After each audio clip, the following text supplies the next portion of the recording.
Hello there. Well, we're just going to ask our financial director of Kensington Temple, Jonathan Gwilt. He's a very precious person. We're going to ask him some questions. We're going to go into his office now, get some quality time with him. Boost your finance. Come on.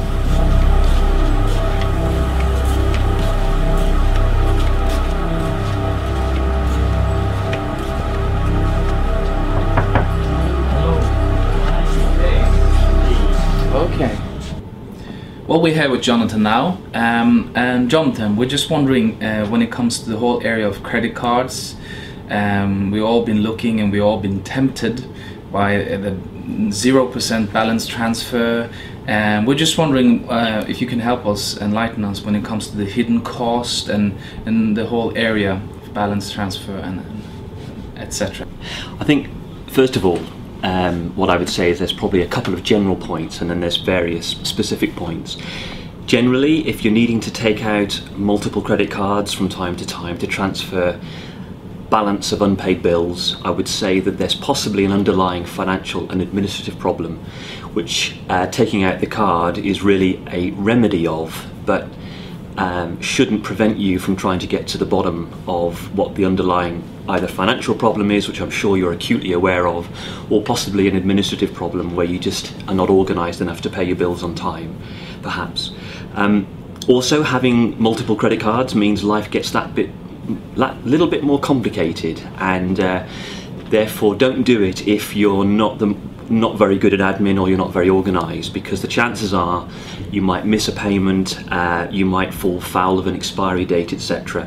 So depending on what kind of person you are, really just be prepared for extra work and extra things to watch out for.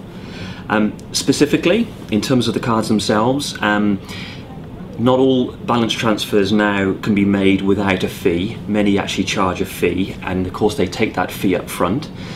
And so that actually constitutes an upfront interest payment, which if you were to work it out might be quite substantial and might not actually be zero. When it comes to the interest rate itself, make sure that they quote you on an APR basis, which stands for annual percentage rate, not a flat rate. And also, does that APR apply to the balance transfer? What if you put other transactions onto the card? What rate of interest would they be charged at? 25%, 30%? Watch out for the duration of the interest-free period. Make sure that that meets the needs that you have. So if you don't want to keep on taking out multiple cards, try and get one that is a 0% rate for the duration of the balance transfer. That could be what they call life of balance transfer cards.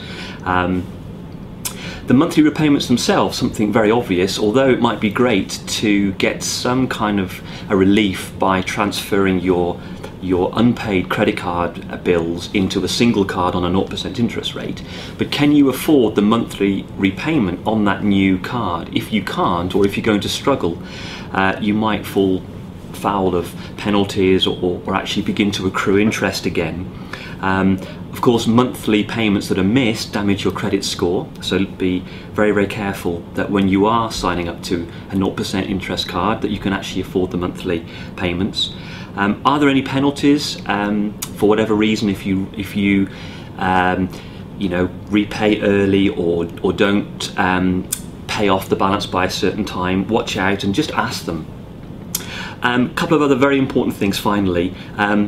Generally, if you take out a credit card for the purposes of transferring a balance for 0% finance, don't use them for fresh expenditure, because let's say you take out a card for £1,000 balance transfer, and that means you have to pay, let's say, £75 a month over the course of 12 to 15 months.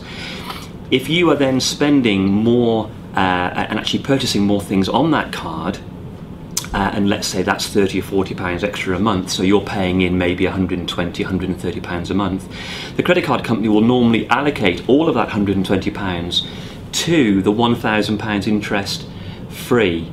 Therefore, all of the other transactions that you think you're repaying on time, you're not. They're being added to the balance and are probably going to be charged at a very high rate of interest. So at the end of 6 to 12 months, you actually might find out that lots and lots of transactions that you've undertaken during the year have actually cost you 25% interest on top, which would be a great shock, and would obviously completely counter the purpose of what you tried to do in the first place. So as one person on a very good website, which I would actually recommend to you, called moneysavingexpert.com, he says, never, ever, ever, ever, ever, that's 4 evers and a never, spend on a card after balance transferring to it. He said, take the cards, put them in a drawer, don't ever touch them. And finally, credit ratings themselves. Obviously, missed payments can damage your credit score, but also multiple applications for cards. Those applications are held on your credit history, and if you are ever declined, or if you sometimes when you apply for things struggle on your credit score, that probably means that for a period of time you shouldn't go for multiple applications of credit cards. Just cool down and maybe try and stick to 1 or 2 until your credit score improves.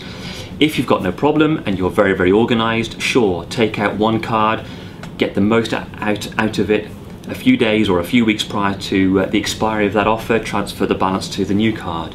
But if that isn't the case, if you're not as organized as that, and if your credit score is reasonably low, don't. Stick to one or 2 cards and try to keep your life as simple as possible.